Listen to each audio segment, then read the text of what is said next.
Allez, voilà, donc la chaudière fonctionne depuis 1 an. J'ai donc rajouté un système d'alimentation de granulés par aspiration, ce qui est beaucoup plus simple que l'ancienne grande vis sans fin et les seaux empilés. Donc j'ai utilisé un fût de 250 litres avec le granulé, une petite vis sans fin avec un moteur comme d'hab d'essuie-glace au bout,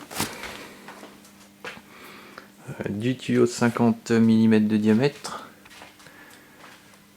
avec un fût qui peut tenir 15 kg de granulés, avec dessus ce qu'on voit en noir, un moteur d'aspirateur de 1500 watts, une petite vis sans fin, donc toujours avec un moteur d'essuie-glace. Ici on a une vanne qui est donc pilotée par un moteur pareil d'essuie-glace avec donc les fins de course. Ça évite que au moment du remplissage du granulé que la flamme soit tout simplement aspirée. C'est un problème qui est assez récurrent sur les chaudières automatiques. Donc généralement sur les chaudières automatiques, la combustion est coupée pendant la phase de remplissage, et je trouvais ça un peu dommage de couper pour refaire un redémarrage, surtout si ça se remplit 2 ou 3 fois dans la journée. Donc j'ai préféré fermer avec une vanne pilotée, comme ça la chaudière continue de fonctionner en mode ralenti pendant le remplissage. Donc voilà, donc tout ça piloté par un Zélio et quelques relais. Un capteur de niveau bas, un capteur de niveau haut. Et voilà. Allez, on va mettre en route. Donc je vais expliquer le fonctionnement avant de mettre en route, parce qu'après ça fait beaucoup de bruit. Donc quand le capteur niveau bas atteint sa consigne, 15 secondes après, ça ferme la vanne. Ça met la chaudière au ralenti, donc elle continue de tourner, mais à un régime juste pour garder de la braise. Le Zélio met en route l'aspiration. 30 secondes après, pour éviter les bourrages, la vis sans fin se met en route, ça aspire.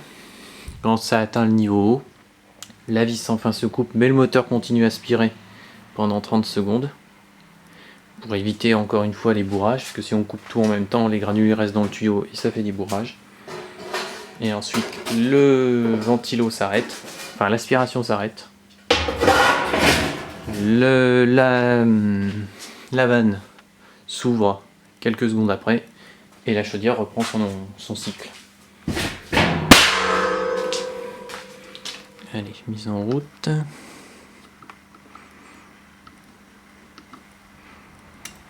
Voilà.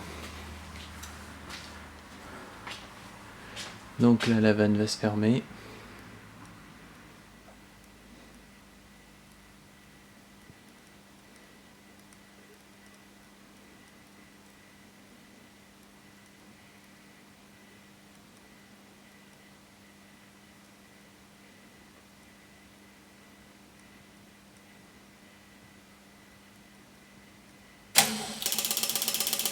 Hop, la vanne se ferme.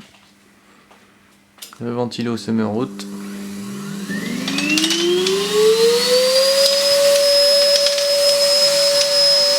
Et le moteur va se mettre en route. Et voilà.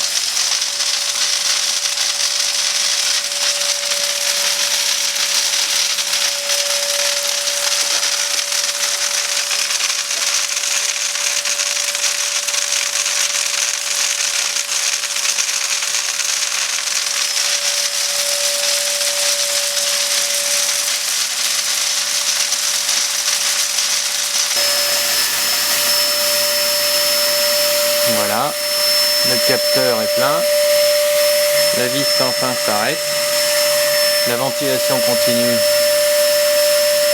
pour finir d'aspirer le dernier granulé.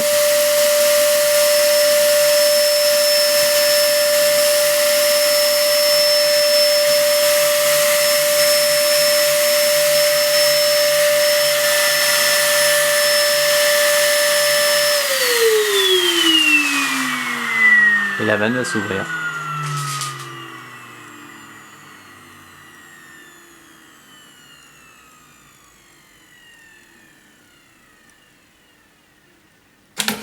Voilà, fin du cycle, remplissage terminé, la chaudière reprend son fonctionnement standard. Coût de l'opération,